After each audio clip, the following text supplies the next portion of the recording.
Welcome to Detroit. Doesn't matter if you have one ass cheek and 3 toes. I will beat your ass. You can drown them. And that's what we gotta be. That's who we have to be. Because that's our domain. That is our domain. Because we'll tread water as long as it takes to fucking bury you. Takes the snap, turns, gives to Montgomery, right side, end zone, touchdown, Detroit Lions! Yes. We are driven by Detroit.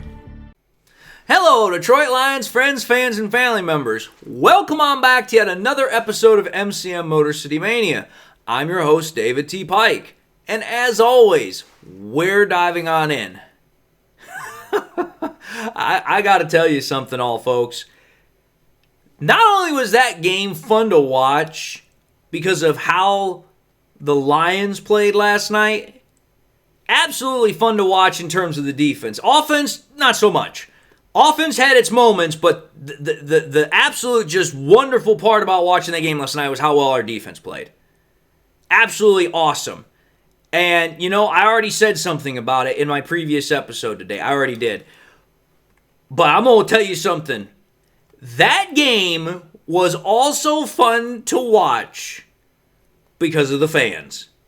I'm going to tell you this right now. It's not often that the fans give you some entertainment value from watching a football game. But that was not at all the case last night. Not at all the case last night.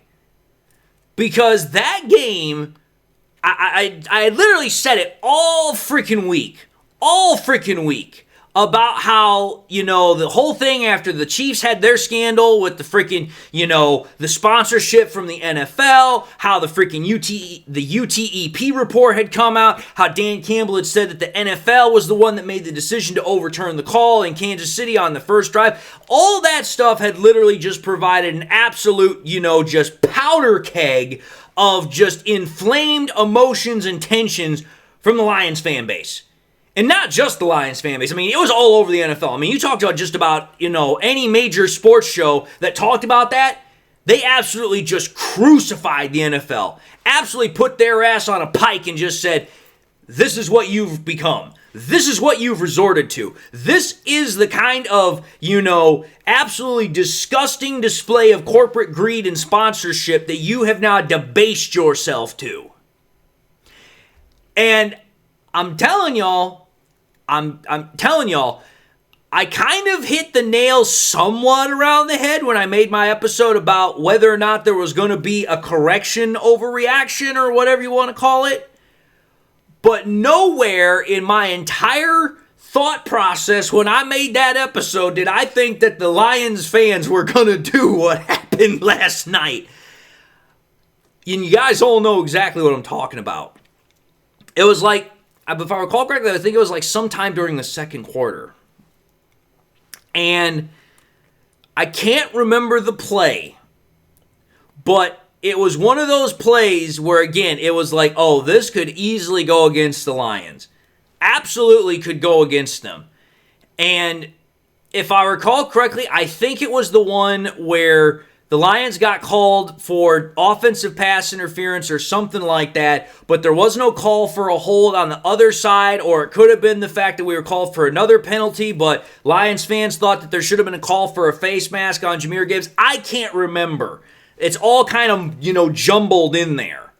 But what the freaking fans said after that, it completely shifted the rest of the NFL. You want to talk about a fan base that absolutely intimidated the hell out of the refs and the rest of the NFL?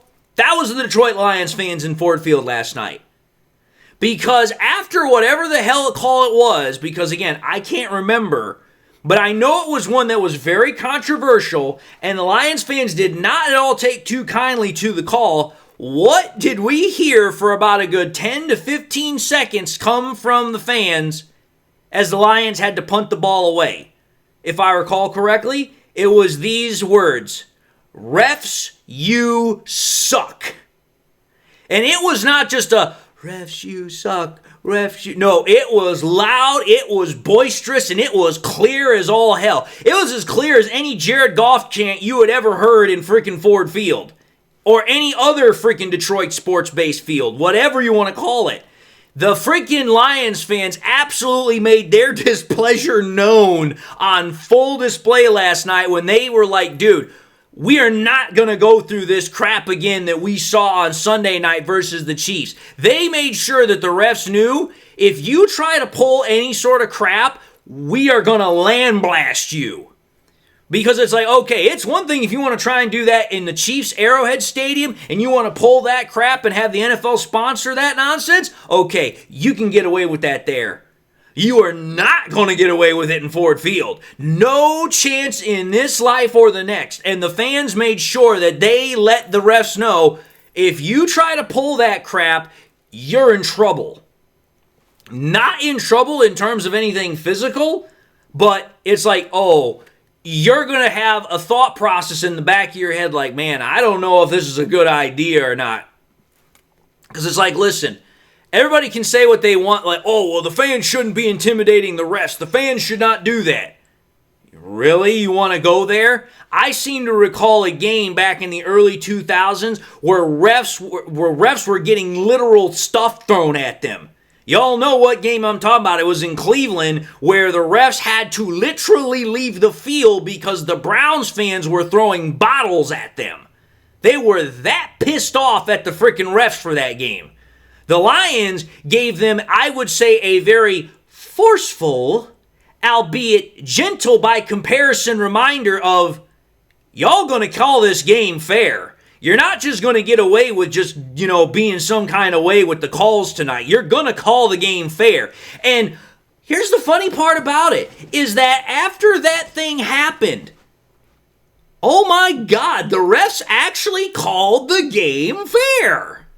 Oh sure, you know what? They missed a few calls. I'm going to be honest, they missed a call. They missed a really big call. They should have called Wheat when he got that sack on, Baker Mayfield for tripping, because the only way that Baker Mayfield got sacked there was because we actually tripped him. That should have been a tripping call. I can acknowledge that. I can point that out 100 times out of 100. That should have been called. But it's like, take a look at what happened in that game as far as the challenges that came down, not only from the booth, but also in terms of the Lions. There were two challenges that went in Detroit's favor that almost under no other circumstances that would have ever happened. Think about it. The first one I'm talking about was obviously the one where, it looks like Cade Otton got the ball. The refs had called it as a catch for Cade Otton on the field initially. But before the freaking Bucs could quick snap the ball to thus invalidate looking back at the play was blown dead, and what they had established is that Cade Otton had not actually caught the pass, that it was actually intercepted. Like, that does not normally happen for the Lions. That is like one of those where it's like, oh, okay here. So not only did you hear what the fans were saying in the building, kind of impossible not to hear them, but at the same time, you also had heard what everybody else around the NFL had been saying. That's literally what I'd been saying all last week. The NFL quite literally had gotten their proverbial shit called out on national television, and the entirety of the NFL was like, okay now, you have been caught red-handed cheating. You have been caught red-handed sponsoring a team to win. You have been caught literally doing the most heinous thing that any freaking sports franchise league should be able to do, which is say, we are going to make sure that one team wins over another because that's what's our best corporate interest. But when you take a look at how that play was called, it was absolutely 100% called correctly. The freaking announcers knew it, and everybody and their brother knew it. Oh, I'm sure Bucs fans thought it was an absolute load of crap, but it's like, dude, you take a look at how Cade Otton came down with the ball. He never had true 100% possession of the ball. It was more freaking the cornerback that was the one that had the possession, and the only reason that Cade Otton came up with the ball at the very end of it is because he freaking ripped it out after the play was blown dead. That's number one. Number 2, this was the one where actually Dan Campbell threw the challenge flag. That was the one that absolutely kind of blew me for an absolute just mile. Because it's like, okay, here. The way the play had originally called was that, okay, Cade Otton had actually gotten to the line of gain and that he had extended the ball to get the first down. Because if I recall correctly, it was on a 4th down play. But Campbell threw the challenge flag, and not only did they state that it was a catch, as it had already been, called, and then they had said, oh, well, it was a catch and then a fumble, which allowed them to move the ball forward. But they're like, no, it was a catch, but his knee was down, and then when they took a look at the side angle, you could clearly see that the ball was like literal inches from getting to the line of gain. So it's like, okay, here. Not only does the fumble not count as far as, them being able to advance the ball past the sticks, which for that particular play it was allowed, but at the same time, it's like, oh, not only was that good, they got the challenge back and they didn't lose their timeout. It's like, wait a minute here. What world am I living in right now? This does not happen to the Lions. The Lions always get screwed one way or another over some ridiculous, interpretation of a call, some ridiculous interpretation of a rule, interpretation of the replay, whatever. And it's like the one time where not only that could have gone, oh, well, you know what? Based upon our interpretation, that's not the way we see it. Not only did they get the call right, but they said, oh, you get to keep your challenge and you get to keep your timeout. And I'm just like, so this is what happens when the NFL feels the heat. This is what happens when people start literally calling the NFL out on their crap and say, no, this is not acceptable. You are going to call the game fair. You are going to call the game correctly. Now understand exactly what I just said there. I literally just said it, no more than maybe a couple of minutes ago. They definitely missed a call later on. But at the same time, they also missed calls for the Lions as well. They should have gotten a call against Khalif Raymond when he was, getting held on the one side of the field, but they wanted to call the freaking pass interference on JMO. It's like, okay, so yeah, they missed one for the Lions in that regard. They also missed one for the Bucs. Like I said, the tripping sack that Wheat got. That's what I call fair, because it's like, okay, you're going to miss things on both sides of the ball. It's going to happen. And I literally said that a couple of days ago. You're going to miss things. But when you deliberately and just repeatedly miss things and you turn a blind eye to where it only benefits one team, that's not fair. The Lions made sure that they got a good, fair game last night, and a good part of it, I would be willing to bet you solid money, was because the fans quite literally announced their displeasure not only to the refs on the field, but to the entirety of the world watching that game. Because remember, we had the early slot game, so that meant for like a good, 2 hours, 3 hours, we were the only game on television, which meant the NFL was watching that game in New York. They made sure that the NFL knew, you're not going to pull this crap again. You are not going to freaking rob us by making these absolutely just ridiculously bad calls. And as soon as the fans, again, voiced their displeasure with that 3-word chant, which quite literally, as I state, is the message of the year, the chant of the year, whatever way you want to call it. The NFL was like, okay, here, yeah, we can't get away with this now. We can't try this again. You want to talk about how the freaking fans completely, and I mean this, completely flipped the NFL on its ear, because they're like, yeah, there's 65,000 people in this building. If we try to do this again, we're going to have all-out bloody murder hell to pay for this. We can't call it the way we would normally want to call it. We have to call it fair. We have to call it the right way. And some people might think I'm reading way too damn much into this. But it's like, let's understand something here. This is the Detroit Lions we're talking about here. If there is one team that has probably had the refs go against them more times than not, it's probably the Detroit Lions. And I'm not saying that every team in the NFL has not had bad calls go against them. They most certainly have. But you want to talk about a team that literally has had bad call after bad call after bad call go against them in probably some of the biggest and worst controversial ways possible, it would have to be the Detroit Lions. No doubt about it. I know what people are going to say. Oh, well, there's other teams that have had that happen to them. Not like the Lions have had it happen to them. Think about it. Most of the times that the Lions have had it happen to them, it's always in the biggest of games. Playoff games, primetime games, games that have huge importance for later on events or, playoff implications. It always happens. In a game where quite literally this game is going to have implications on, first and foremost, the number one overall seed for the NFC playoff race, but also for seeding in terms of the rest of the NFC playoff race, this was a perfect chance that the NFL could have had to once again screw the Lions over. Perfect chance. And the freaking fans were like, no, you're not going to do that. That's why that chant of refs, you suck, absolutely was. I don't know who started that chant in Ford Field. I don't know who was the one person that started chanting it and then everybody else picked it up.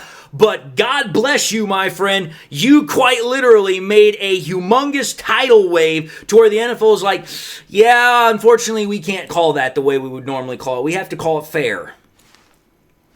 And unfortunately for the Bucks, that meant that the one saving grace they could have potentially had in that game, it literally left the building in those 10 to 15 seconds. Like literally, those 10 to 15 seconds where those fans absolutely said that refs you suck chant, it absolutely, in my opinion, it was one of those kind of turning points of the game. Because the refs at that point knew, we can't do what we would normally do here. We just can't. There's no way in hell we can call this the way we normally would. Otherwise, we are going to have an all-out riot on our hands. It's like, call the game, fair is fair. If somebody misses something on one end, that's fine. You're going to have people miss calls. These are human beings after all. They're going to miss crap. That's fine. I can understand that. But what we saw with the Chiefs on Sunday night, that was not fine. That was blatantly turning a blind eye to a number of calls that the Chiefs should have had called on them that they didn't have. That was called sponsorship. That was called cheating. What the Bucks and the Lions had last night, it's like, hey, you know what? The Lions had a call that was missed that could have gone in their favor. The Bucks had a call missed that could have gone in their favor. Is it good? No, because obviously you don't want any calls missed. But it's still the fact of the matter is, these are human beings. They're gonna miss things. So it's like, okay, so long as it's fair in the fact that, hey, they're missing things for both people, and you know what? Maybe you just didn't see it in the heat of the moment. That I can understand. Because it's like, I didn't think that we had tripped Baker until I saw the replay and they literally showed it. And I was like, oh yeah, that should be a penalty call right there. That should have been a penalty call. Just like on the play where J-Mo got called for offensive pass interference, they should have absolutely thrown the flag on the opposite side of the field for Khalif Raymond absolutely getting held to bloody hell and back. It should have been offsetting penalties. That's my whole point. It's like, okay, it's back and forth. It's not like we're getting favoritism here. That's fair in my opinion. If you can do that, I'm okay with that. It might not necessarily always work in my advantage or something that I'm going to enjoy, but it's like, hey, they're calling the game fair because you know what? They're not getting everything for either side. But when it comes down to a situation where it's like, okay, it is clearly 100% proven based upon what the replay is showing that this is going to go in this favor, in this team's favor, you call it the way it's called. The reason I'm bringing it up that way is because I'm telling you this. I do not think those calls would have gone the Lions' way if not for the chant that the fans put out there of refs, you suck. That chant, I think, had just as much effect on turning the tide of the game other than the defense that the Lions put out there. Because I'm going to tell you this right now. I would not at all be surprised if the Lions defense got a little bit of motivation from that as well, because they're like, oh, this fan base is just as riled up as we are about that. Okay, we're just going to turn it up a little bit more. I'm telling y'all, folks, that was literally pure entertainment. I remember watching it when the game was actually happening last night. I laughed my butt off for a solid 2 minutes because I was just like, I was like, oh, hell yes. The fans of Detroit absolutely just gave the biggest bird, if you will, to the NFL and said, you are not doing that crap in our house. Do not even try it. Absolutely just a beautiful thing to watch. The entire game, for the most part, was a beautiful thing to watch, other than our offense, which I'm going to talk about that in another episode. But I mean, for, 85 to 90% of that game, in terms of all aspects of it, I absolutely enjoyed the hell out of myself last night. That was a fun game to watch. Not only in terms of the fans, the defense, just the whole thing. But anyway, folks, I'm going to end this episode, so I just want to say thank you all for watching yet another episode of MCM Motor City Mania. If you like what you saw, by all means, I highly encourage y'all to watch the next episode. Also encourage y'all to do one of these three things: like, comment, and subscribe. If by chance you subscribed in the past and you forgot to do so at the time, or you just subscribed and you not yet had a chance to do so, I want to highly encourage y'all, please, make sure you hit that bell notification icon so that way you guys never miss any more content that I push out. I hope y'all are doing well. Hope y'all got something in your life that makes you happy, which, based upon what I just talked about and the fact that we won last night, I'm pretty confident there's a lot of smiles in all of Detroit fandom right now.